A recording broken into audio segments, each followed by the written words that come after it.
وَيَا قَوْمِ اسْتَغْفِرُوا رَبَّكُمْ ثُمَّ تُوبُوا إِلَيْهِ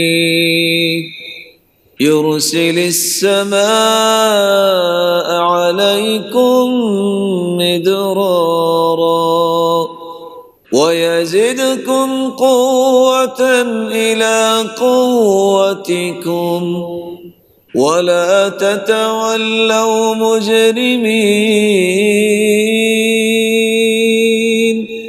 اے میری قوم، اللہ رب العزت ہود علیہ السلام کی قوم کے متعلق حکایت کر رہے ہیں کہ اللہ کے پیارے پیغمبر نے کہا ہے میری قوم استغفار کر لو، اللہ تمہیں موسلادھار بارشوں سے نواز دیں گے۔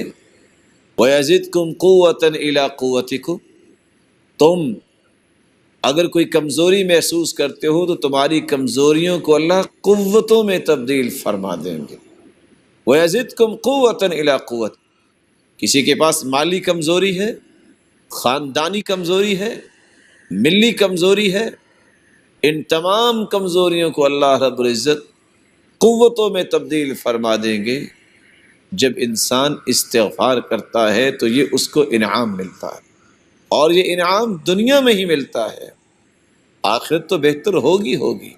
اللہ رب العزت ہمیں عبادت کا مقصد سمجھنے کی توفیق عطا فرمائے، اور یہ یقین کرنے کی توفیق عطا فرمائے کہ عبادت سے آخرت بھی بنتی ہے، اس سے دنیا بھی بنتی ہے۔